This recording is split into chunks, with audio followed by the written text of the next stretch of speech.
대한민국은 끝에서 끝까지 가장 긴 거리로 간다고 해도 반나절이면 갈 수 있을 만큼 작은 나라입니다. 하지만 그럼에도 불구하고 울창한 숲이 있고 깨끗한 물이 흐르며 비옥한 토지가 있는 축복받은 나라입니다. 좋은 땅과 적당한 기후는 그야말로 농업의 최고의 조건을 갖추고 있는데요. 이런 이유로 대한민국의 작물은 세계 여러 곳에서 최상급으로 취급받고 있습니다. 여기에 우수한 연구진과 부지런한 농업민들은 한국을 세계에서 각광받는 농업기술 국가로 만들기에 충분했습니다. 특히 시장 지배력이 높은 종자, 비료, 농약 분야는 차별화된 기술력을 갖추고 있으며 최근에는 딸기와 감자, 양배추 등 우리나라의 종자가 홍콩이나 유럽, 동남아 등 세계 수출에도 성공했습니다. 뿐만 아니라 한국의 농업기술을 배우기 위한 행렬이 줄을 잇고 있는데요. 이제는 한류 리스트에 K농업까지 추가해야 할 듯합니다. 우리나라는 근대화 시절까지도 배고픔을 겪었던 나라입니다. 먹고 사는 일이 가장 중요했던 나라죠. 쌀과 고깃국은 상상치도 못했던 시절, 굶주림을 벗어나기 위해 주식을 대용했던 구황작물인 감자, 고구마, 옥수수 등을 먹으며 끼니를 이어가곤 했었습니다. 하지만 이제 우리는 그런 곡물들을 건강을 위해 먹거나 간식으로 먹을 만큼 식량 부족과는 거리가 먼 나라가 되었습니다. 그런데 아직도 식량 부족으로 인해 많은 고통을 겪는 나라들이 있습니다. 이들에게는 우리나라처럼 비옥한 땅 대신 척박한 황무지가 있고 기후변화로 인한 가뭄이 겹쳐져 농사는 상상도 할 수 없는 곳인데요. 배고픔을 이겨낸 대한민국이 이제는 먼 땅에서 굶고 있는 사람들을 위해 나섰습니다. 오늘은 그들에게 새로운 희망과 생명을 주는 자랑스러운 한국 농업을 소개하려고 합니다. 케냐의 수도 나이로비에서 북쪽으로 1시간 거리에 있는 완조이라는 마을은 감자 농사를 짓는 마을입니다. 어느 날 이 마을에 한국인들이 방문을 했는데요.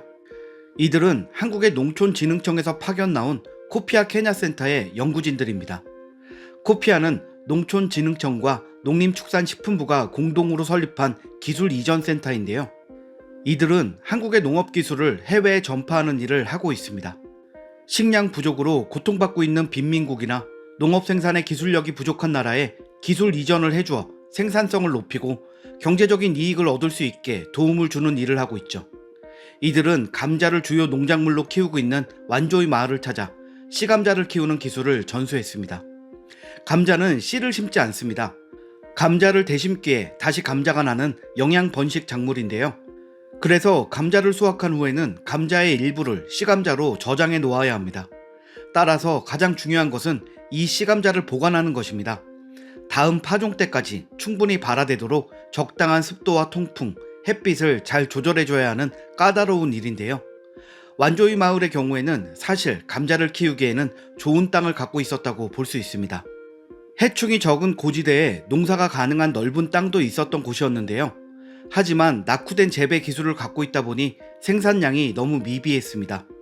좋은 조건을 갖고 있음에도 기술과 지식의 부족으로 굶고 배고픔에 시달리는 생활을 이어갈 수밖에 없는 안타까운 마을이었던 것이죠. 코피아 케냐 센터는 이 완조이 마을을 씨감자 6종 기술 전수 시범 마을로 선정하며 밭을 개간했고 도움을 주기 시작했습니다. 집중 지도를 받은 완조이 마을은 180도 달라졌는데요. 꼬박 반년을 넘게 일하고도 가족들의 배를 채워주지도 못했던 감자 수확량은 약 4배 정도 수확량이 늘었습니다. 이웃마을의 판매에 마을 소득 역시 4.5배 정도 증가했으니 완조이 마을 사람들의 생명을 살리고 그들의 삶에 희망을 불어넣었다고 해도 과언이 아니겠죠. 완조이 마을 주민인 테레시아 와너주는 코피아 케냐 센터가 생기기 전까지는 감자 생산량이 많지 않았습니다. 1에이커당 20호 정도가 수확되었는데 그들의 도움을 받은 이후로는 1에이커당 80호 이상을 생산할 수 있어 정말 행복합니다. 우리에게 감자 재배법과 농가 소득 유지에 도움을 준 한국인들이 있어서 정말 기쁩니다. 라고 변화된 삶의 행복을 느끼며 감사의 마음을 전했습니다. 이렇게 대한민국의 발전된 농업기술력은 주먹구구식의 농법에서 벗어나게 해주어 세계의 많은 나라들을 변화시키고 있었는데요. 코피아에서는 밭을 일구는 일만 하는 것이 아닙니다. 농사를 지을 수 없는 지역에 살고 있는 곳에는 또 다른 도움을 주었는데요. 케냐 마차코스현 비우니 마을은 가뭄이 심한 마을이라 농사가 불가능한 곳입니다. 방법을 찾던 코피아 연구원들은 이 마을을 양계 시범 마을로 선정하게 되었습니다. 이곳은 닭을 키우기에는 적합한 조건을 갖고 있었기 때문인데요. 이전에도 닭을 키우고 있긴 했지만 제대로 관리하는 방법을 몰라 다 크기도 전에 질병으로 잃는 경우가 많았습니다.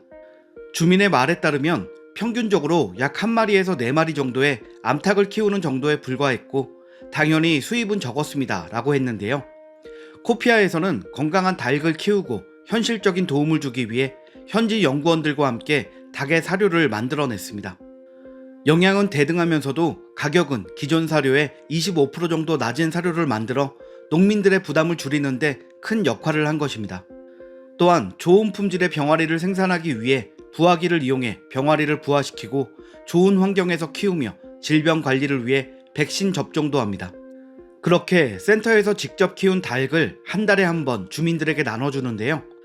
닭의 생존율을 높이기 위해 병아리 때부터 중닭이 될 때까지 키운 후에 분양해 주는 것입니다. 농민들의 여러 어려움을 해소해 주기 위해 한 달에 한 번 마을을 직접 찾기도 합니다. 마을 주민은 우리 마을 사람들은 어떻게 병아리 예방 백신을 놓는지 방법을 전혀 몰랐는데 이제 매뉴얼이 있고 어떻게 사육하는지 알고 있습니다. 그동안 닭들이 왜 폐사되었는지를 알게 되었고 이제는 적절한 시기에 예방 접종을 할 수 있습니다 라고 밝혀 지식이 부족해 많은 것을 잃었던 사람들에게 희망이 생기는 모습을 보여주기도 했습니다. 비우니 마을에는 한 달에 2,000개의 달걀을 부화시킬 수 있는 부화장이 만들어졌고 건강한 닭을 키울 수 있는 환경이 만들어졌는데요. 그럼 이제 그 많은 닭을 먹일 물이 걱정됩니다. 가뭄이 심해 농사를 짓지 못하는 곳이다 보니 그 많은 닭에게 먹일 물이 없을 테니 말이죠. 해결사 코피아 센터는 태양광 펌프 시설을 설치합니다. 전기 없이 태양광을 이용해 물탱크에 물을 채울 수 있었고 이제 집집마다 양계 사육이 가능하게 된 것입니다. 배고픔과 가난으로 우울하던 마을에 활기가 돋았습니다. 집집마다 건강한 닭들이 가득해졌고 마을 주민들도 행복해졌습니다. 마을 주민 로다 무오카는 코피아 케냐 센터가 우리 마을에 들어온 이후로 많이 발전했습니다. 나는 전에 5마리의 닭을 키웠지만 지금은 250마리의 닭을 키우고 있습니다. 이제는 닭과 계란을 팔기도 하고 먹기도 합니다. 코피아는 제 소득에 많은 도움을 줬습니다. 이제 나는 손자들의 학비를 대주기도 하고 소를 위한 약을 살 수도 있습니다. 세계 곳곳에 희망의 씨앗을 심고 행복을 키우는 그곳에는 한국 농업이 있었고 케냐의 마을로 들어간 한국인들에 의해 그들의 삶은 변화했습니다. 적게는 6개월에서 길게는 몇 년간 머나먼 타국에서 생활하는 한국의 연구원들은 그 나라의 아이들이 더 이상 가난과 빈곤에 힘들어하지 않기를 바라며 최선을 다하고 있습니다. 코피아 케냐 센터 연구원들의 가장 큰 역할은 현재에 맞는 농업 기술을 개발해 결국에는 그들이 스스로 가난과 빈곤에서 벗어날 수 있도록 하는 것입니다. 물고기를 주지 말고 물고기 잡는 법을 가르쳐 주어라 라는 인디언의 속담처럼 그들이 그렇게 스스로 더 행복해지기를 바라는 마음으로 말입니다. 먼 곳에서 생명을 살리기 위해 애쓰는 그들이 자랑스럽습니다. 오늘 준비한 소식은 여기까지입니다. 구독과 좋아요 부탁드릴게요. 시청해주셔서 감사합니다.